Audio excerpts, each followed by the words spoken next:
आप शायद अपने बारे में नकारात्मक सोचते रहें, आप खुद को बिना मूल्य का समझे, लेकिन मैं आपको बताऊं, यदि आप यहाँ पर आए तो मैं आपको बताऊंगा कैसे आप परमेश्वर के वचन की प्रतिज्ञाओं को ले सकते हैं और इसे अपने मुंह से कहें और अपने मुंह से इसे कहते जाएं जब तक कि आपके दिल में विश्वास ना आ जाए, जब तक कि मन नया ना हो जाए और जब तक कि आपका दिल बदल न जाए।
प्रभु वचन का अंगीकार मन को नया बनाता है। ठीक है, मन को नया बनाता है। मैं चाहता हूं कि आप इसे समझ ले, क्योंकि बहुत से लोग कहते हैं अंगीकार क्यों और अंगीकार के बारे में इतनी बड़ी बात क्या है। इसलिए मैं सिखा रहा हूं, अंगीकार आपके मन को नया बनाता है। बहुत से लोगों का मन नया बनाना जरूरी है। देखिए रोमियो अध्याय 12 वचन 2, इस संसार के सदृश्य न बनो परंतु तुम्हारे मन के नए हो जाने से तुम्हारा चाल चलन भी बदलता जाए, जिससे तुम परमेश्वर की भली और भावती और सिद्ध इच्छा अनुभव से मालूम करते रहो। इस संसार के सदृश्य न बनो लेकिन बदल जाओ। सब लोग कहें बदल जाएं। बदल जाए इस शब्द का मतलब क्या है? पूरी तरह बदल जाए, बस इतना ही। बदल जाएं कैसे बदले? मन को नया बनाने से, कपड़े बदलने से नहीं। मैंने ये कोशिश की है, ये काम नहीं करता। देखिए, मैंने सोचा अगर मैं ये कपड़े निकाल दूं और वो कपड़े पहनूं जो किसी ने मुझे सलाह दी है आत्मिक मसीह होने के लिए, मैं बदल जाऊंगा। मेरे प्रभु, मुझ में इतना सा भी बदलाव नहीं आया, केवल कपड़े बदल गए, मैं नहीं बदला। मैंने बदलाव का असली तरीका जाना। असली बदलाव का तरीका है हमारा मन। मसीहत तो इसके बारे में नहीं है कि क्या आप जीन्स पहनते या नहीं जानते हैं, या फिर सूट और धोती या जो भी हो, कौन सा रंग पहनते ये भी नहीं, इसका उससे कोई संबंध नहीं है। इसका आपके अंदर बदलाव से कोई संबंध नहीं है। मसीहत आपके अंदर में असली बदलाव के बारे में है, व्यक्ति को बदल देना भीतर बाहर। कैसे ये व्यक्ति बदलता है भीतर में कि ये बदलाव दिखे बाहर भी, केवल कपड़ों में नहीं लेकिन उसकी क्रियाओं में, उसके जीवन में बदलाव दिखे। इस तरह का बदलाव आ सकता है मन को बदलने से ही। अपने मन के नए हो जाने से तुम बदल जाओ। सब लोग बदल सकते हैं, हमें बदलाव चाहिए। देखिए, सभी को बदलाव चाहिए, सभी को बदलाव चाहिए। यही तो बात है, सभी को बदलाव की जरूरत है। देखिए, हम जैसे वैसे पसंद नहीं करते, इसलिए चर्च में आए हैं। हमें यह तरीका पसंद नहीं, जैसे सारी चीजें हो रही हैं। हम बदलना चाहते, बेहतर होना चाहते हैं। नहीं तो फिर हम चर्च में क्यों जाते? हम यीशु को क्यों चाहते? हम बेहतर होना चाहते हैं। यह अच्छा है, मैं बेहतर होना चाहता हूं और बदलना चाहता। अब मन में बदलाव आना बहुत जरूरी है, क्योंकि मनुष्य जैसे सोचता है वो वैसे ही होता है। बाइबल कहती वो वैसे ही है। मनुष्य जैसे सोचता वैसे वो है। आप जो भी सोचते हैं वही आपके जीवन के ट्रेंड को निश्चित करता है। आपकी सोच वहां ले जाएगी जहां जाना है। आप अपनी सोच से ज्यादा ऊंचाई पर नहीं जा सकते और आप तो अपनी सोच से नीचे नहीं आ सकते हैं। आप सोच के स्तर पर ही होगे। आज जीवन में आप जहां पर हैं वो इसलिए है, उसका कारण है, इसके पीछे कारण है आपकी सोच। आपकी सोच उस स्तर पर है, इसलिए हम इस स्तर पर बने हैं। बस यही।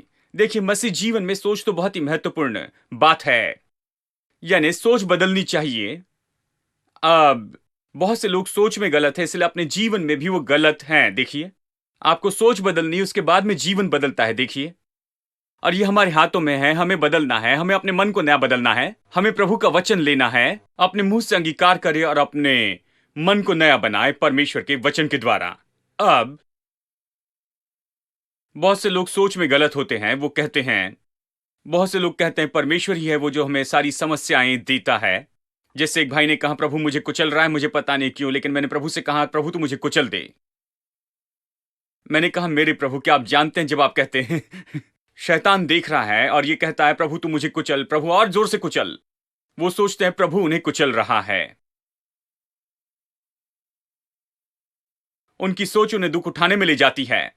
उन्होंने ये खुद पर लाई है। देखिए, वो सोचते हैं प्रभु ही है जिन्होंने उनकी टांग तोड़ी है और व्यापार में नुकसान आया है, पारिवारिक जीवन में असफलता ला रहा है। प्रभु ने ये किया है, प्रभु ने वो किया है, मुझे पता नहीं प्रभु क्यों ये कर रहा है, पता नहीं प्रभु ने वो क्यों नहीं किया है, मुझे पता नहीं क्यों प्रभु ने किया, लेकिन मैंने कहा प्रभु तो इसे करते जा, जो भी करना चाहता है तू कर ले।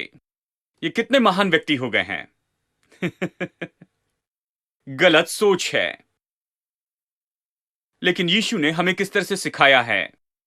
उसने प्रभु की प्रार्थना में बताया, जो मैं मंगलवार की शाम सिखा रहा हूं। हे हमारे पिता, तू जो स्वर्ग में है, तेरा नाम पवित्र माना जाए, तेरा राज्य आए, तेरी इच्छा जैसे स्वर्ग में पूरी होती है वैसे पृथ्वी पर भी हो जाए। पृथ्वी पर आपके जीवन को स्वर्ग जैसे बनाए, यही तो प्रभु करना चाहता है। सही तरह से अपने जीवन को ले जो कई बार नरक जैसे है और विश्वास से ही, विश्वास की सामर्थ्य उपयोग करने से, विश्वास का सिद्धांत उपयोग करने से उस जीवन को ले जो आज नरक के जैसे है और उसे स्वर्ग जैसे बनाएं। आप कर सकते हैं। आप इस जीवन को ले सकते हैं और स्वर्ग जैसे बना सकते हैं कल ही। अगर आज वो स्वर्ग नहीं है तो बस कुछ ही दिनों में स्वर्ग जैसे हो सकता है, कुछ ही हफ्तों में, कुछ ही महीनों में ये स्वर्ग जैसे हो सकता है। आप इसे बदल सकते हैं। प्रभु का धन्यवाद कि परमेश्वर ने हम में से हर एक को योग्यता दी है कि उसे बदलकर स्वर्ग जैसे बनाएं।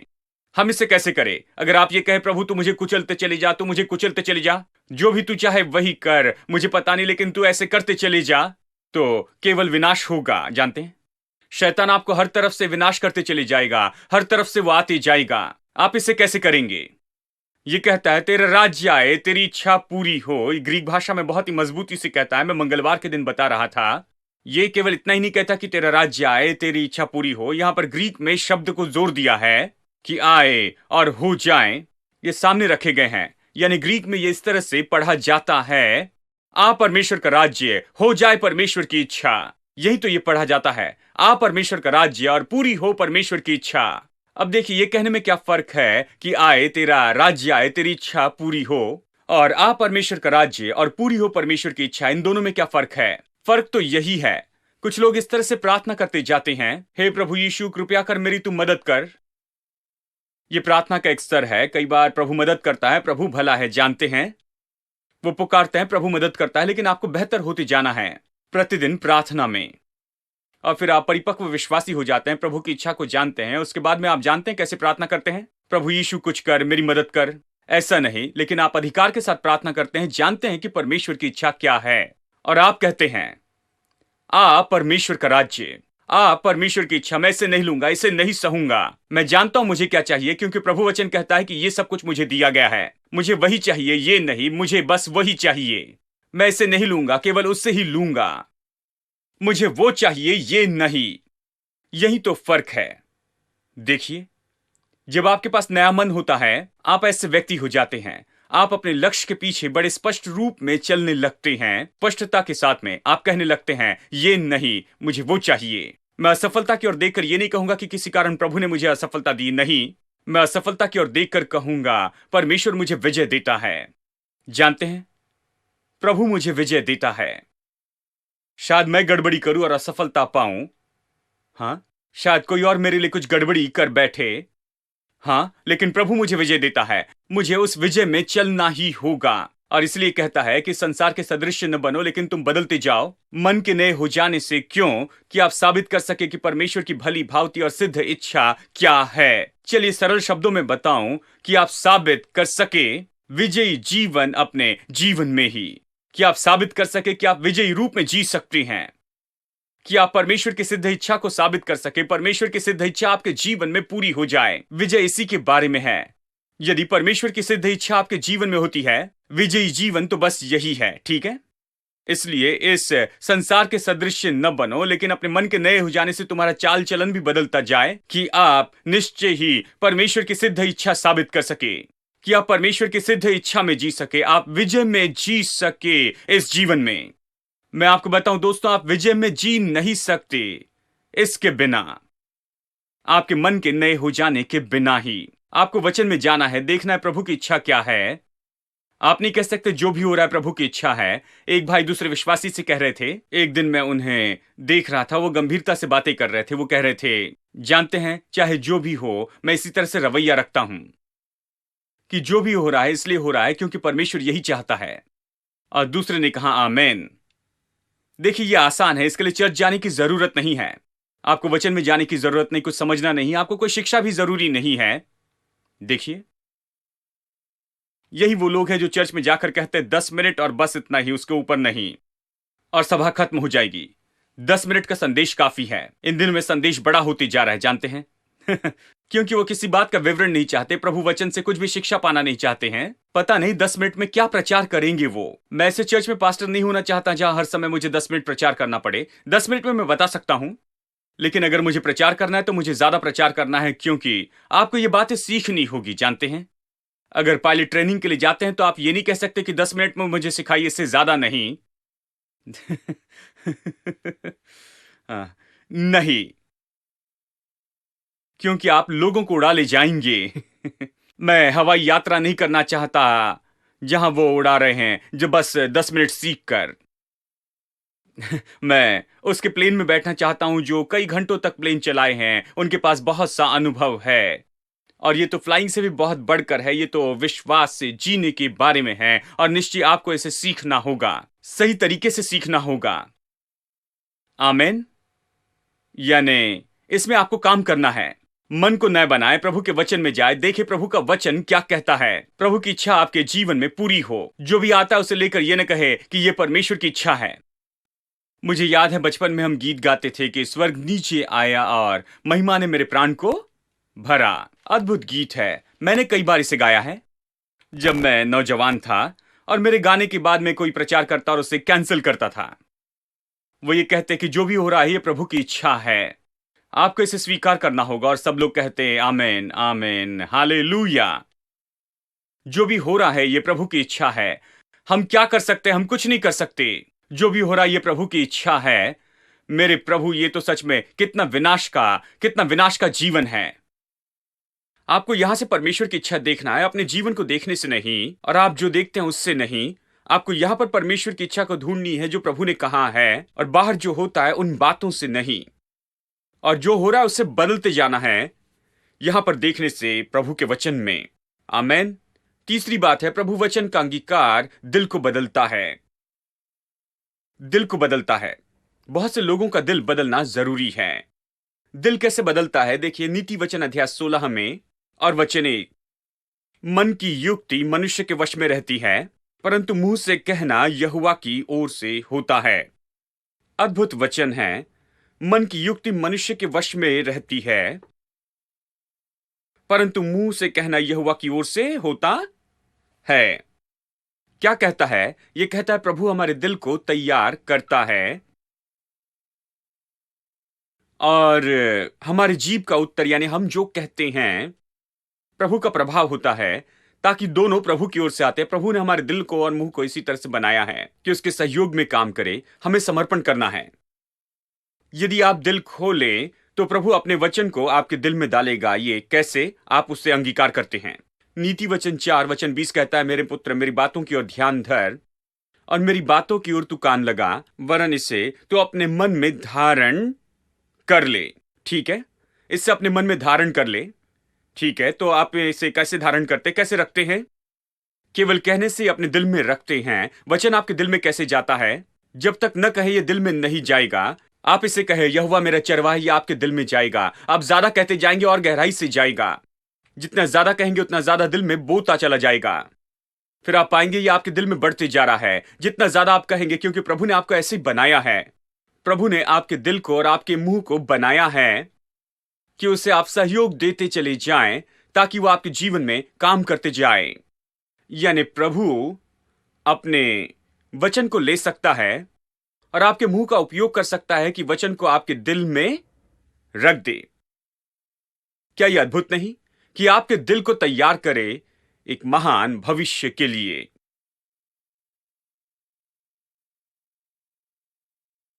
अद्भुत है।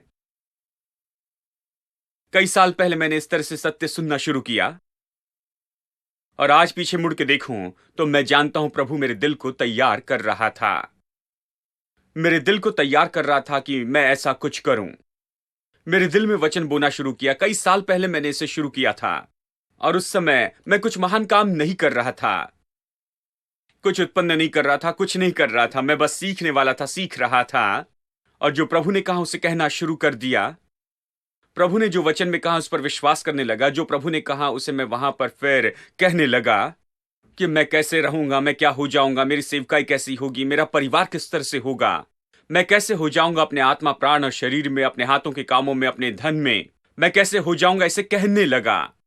मैं प्रभु वचन से इसे कहने लगा कि हां, मैं बिल्कुल इसी तरह से हो जाऊंगा, मैं ऐसा हो जाऊंगा। और परमेश्वर मुझे उसके लिए तैयार करने लग गया कि आने वाले दिनों में सफलता से काम करूं। और मैं आपको बताऊं, हर एक दिल सफलता के लिए जरूर तैयार होना चाहिए। यह सफलता की ट्रेनिंग इंस्टीट्यूट है।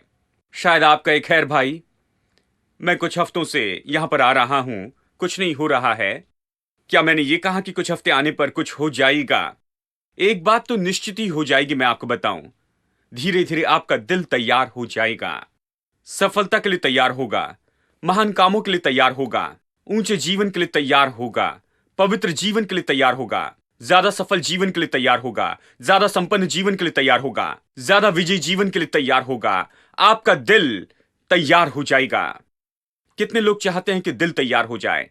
देखिए, बहुत से लोग हैं जो ऐसी जगह और परिस्थितियों में हैं जहां उनका जो दिल है वो तो जाने या अनजाने में बुराई के लिए ही तैयार किया गया है।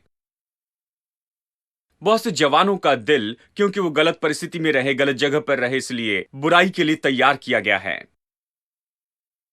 वो तैयार हो रहे हैं, दिल तैयार किए जा रहे हैं कि असफल हो। दिल तैयार किए जा रहे हैं कि कल के दिन वो निराश हो जाएं। दिल तैयार हो रहे हैं गलत विचारों से, गलत शब्द रखने से, गलत अपेक्षा रखने से। गलत इच्छाएं यहां पर दिल में रखी जाती हैं जवानों के, कि कल जो है वो असफल हो जाएंगे, वो निराश हो जाएंगे और वो पूरी तरह बर्बाद होंगे। इस दिल से वो इसके लिए तैयार होते हैं। ये दुख की बात है। मैं ऐसे लोगों को देखता हूं। कुछ लोग अपने घर से भाग जाते हैं, जानते हैं, पढ़ाई छोड़ देते हैं, निकाल दिए जाते हैं स्कूल से, निकाल दिए जाते कॉलेज से, सारी बातों से निकाले जाते, जानते हैं, जीवन से भागते हैं, चुनौती का सामना नहीं करना चाहते, या कुछ भी, कोई समस्या नहीं चाहते हैं, चुनौती का सामना नहीं करना चाहते, मुश्किलों का सामना नहीं करना चाहते हैं, जयवंत होना नहीं चाहते, वो लड़ना भी नहीं चाहते हैं, जयवंत नहीं होना चाहते, हिम्मत हारते हैं। जब मैं ऐसे लोगों को देखता हूं, इसके लिए उनका दिल तैयार किया जाता है। इतने सालों से कोई ना कोई उन्हें कुछ बात कह रहा है, कोई उन्हें कुछ सिखाते जा रहा है, कोई उनके दिल में यहां पर आशाहीनता के बीज को डालते जा रहा है कि उनका दिल जो है असफलता के लिए तैयार किया जाता है, दोस्तों। और मैं आपको बताऊं, चर्च ऐसी जगह है जहां पर सफलता के लिए दिल तैयार किए जाते हैं।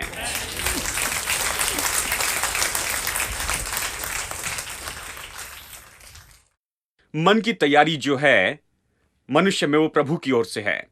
मैं विश्वास करता हूं प्रभु आपके दिल को तैयार करता है। शायद आज आप कुछ महान बातों को न देखें, लेकिन मैं आपको बताऊं, अगर आप ऐसे आगे बढ़ते जाएं, तैयारी के लिए काफी समय लगता है। जानते हैं, 100 मंजिला इमारत अगर बनानी है, वो गहरे और गहरे जाते हैं और आपको ऐसे लगता है कि जिस तरह से ये कर रहे हैं, ये कभी ऐसा नहीं कर पाएंगे। ये 100 मंजिला इमारत कब बनाएंगे? लेकिन उन्हें गहराई में और गहराई में और गहराई में जाना होगा। वो नीचे जाते हैं। ऐसे दिखता है कि ये कभी नहीं कर पाएंगे, लेकिन फिर ये होता है। जितना गहरा जाएंगे उतना ऊंचे जा सकेंगे। देखिए, यानी वचन आपको सबसे ऊंचे जीवन के लिए बुनियाद देता है, सबसे महान सफलता देता है। वचन आपको बुनियाद देता है। यहां पर हम एक अजीब सी बात नहीं देख रहे हैं। मनुष्य के दिल की तैयारी परमेश्वर से होती है, और मुंह का जो जवाब है वो भी परमेश्वर से ही आता है। और परमेश्वर जब चाहता है कि आप सफलता पाए, वो आपके दिल को बदल देता है। मैं यही शब्द कहूंगा, वो आपके दिल को बदलता है कि आपका मुंह बदल जाए, आप जो कहते हैं वो बदलते जाएं, कि आपका जीवन भी बदलता जाए। अंगीकार महत्वपूर्ण है, क्योंकि जब आप मुंह खोलकर अंगीकार करते हैं और कहते हैं प्रभु मेरे हाथों के कामों का आशीष देगा, प्रभु के पास मेरे लिए अच्छा भविष्य है, मेरी कल्पना और मेरी योजना से भी बहुत बढ़कर प्रभु के पास मेरे लिए सबसे उत्तम चीज है। मैं उसकी महिमा के लिए तेजोमय हो जाऊंगा, मैं उसकी इच्छा को पूरा करूंगा, उसके उद्देश्य पूरे करूंगा। शायद आज जीवन मुश्किल हो, लेकिन परमेश्वर मेरे साथ है, वो मेरे लिए इसे आसान करेगा, वो मुझे इससे ले जाएगा और मैं विजयी होकर उस पार से निकल आऊंगा। मैं वही करूंगा जो परमेश्वर ने मेरे लिए योजना बनाकर रखी है। मैं इसे पूरा करूंगा विश्वास से और उसकी मदद और उसके बल से। जब आप इसे कहते हैं, जब आप अपने मुंह को खोलकर वही कहते हैं जो परमेश्वर का वचन कहता है, जब आप कहते हैं कि प्रभु मेरे हाथों के कामों का आशीष देता है, परमेश्वर स्वर्ग को खोलेगा, स्वर्ग के झरोकों को, और मेरे जमीन पर बिल्कुल सही समय पर बारिश होगी। मैं उधार नहीं लूंगा, लेकिन बहुत से देशों को उधार दूंगा। मैं नीचे नहीं लेकिन ऊपर रहूंगा। मैं पूंछ नहीं लेकिन मैं सिर रहूंगा। जब आप इस तरह से अपने भविष्य को कहते हैं, जब आप अपने दिल में ये सब कुछ रखते हैं कि आप ऐसे ऐसे हो जाएंगे, जब आप बीज बोते हैं सफलता, विजय, और आप अपने जीवन में ये हो जाएंगे, अंगीकार से इसे आप रख सकते हैं। अंगीकार से ही आप इसे रख सकते हैं। बिना कहे, बिना अंगीकार किए आप इसे कभी नहीं रख सकते हैं। इसलिए जब तक आप प्रभु का वचन नहीं कहेंगे, आपका दिल कभी नहीं बदलेगा। हेलो देखिए, इसलिए वचन कहना बहुत ही महत्वपूर्ण है। प्रभु आशीष की आज्ञा देगा मेरी पढ़ाई पर, और मैं विजयी हो जाऊंगा। जो मैं नहीं कर सकता, मैं वो करने योग्य हूंगा, क्योंकि प्रभु मेरा सहायक है और मैं नहीं डरूंगा। मैं काम करूंगा और परमेश्वर मेरा सहायक होगा। मैं आसान काम करूंगा, प्रभु मुश्किल काम करेगा, परमेश्वर उसमें मेरी मदद करेगा। हिम्मत ना हारें। हिम्मत हारने की ये जो आत्मा है बेकार है। यदि हिम्मत हारने वाली आत्मा वहां है तो दिल गलत तरीके से तैयार किया गया है। आप कलीसिया में आइए, हम दिल को सही तरीके से तैयार करेंगे, क्योंकि प्रभु आपके दिल में वचन रखता है। हम आपको वचन से दिखाएंगे। आप अपने दिल को ले सकते हैं। आप आशाहीन हो, शायद आप सोचे आपके लिए कुछ भी संभव नहीं है, आप ये नहीं कर सकते हैं, आप वो नहीं कर सकते हैं, और हर तरह की बातें। आप शायद अपने बारे में नकारात्मक सोचते रहें, आप खुद को बिना मूल्य का समझे। लेकिन मैं आपको बताऊं, यदि आप यहां पर आए तो मैं आपको बताऊंगा कैसे आप परमेश्वर के वचन की प्रतिज्ञाओं को ले सकते हैं और इसे अपने मुंह से कहें, और अपने मुंह से इसे कहते जाएं, जब तक कि आपके दिल में विश्वास ना आ जाए, जब तक कि मन नया ना हो जाए, और जब तक कि आपका दिल बदल न जाए।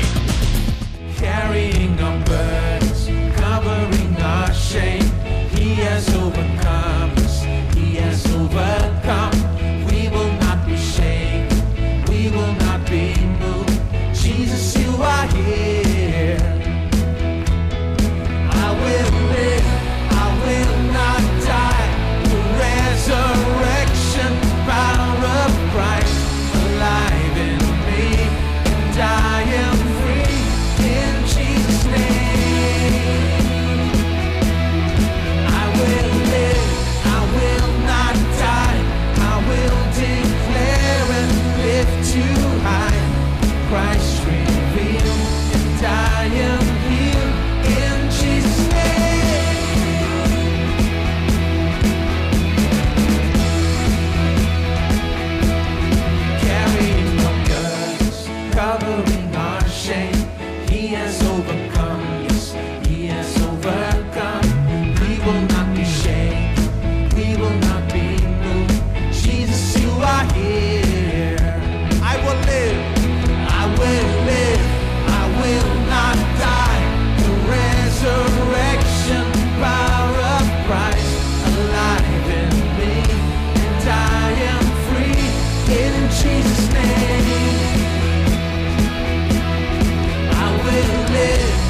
fighting for.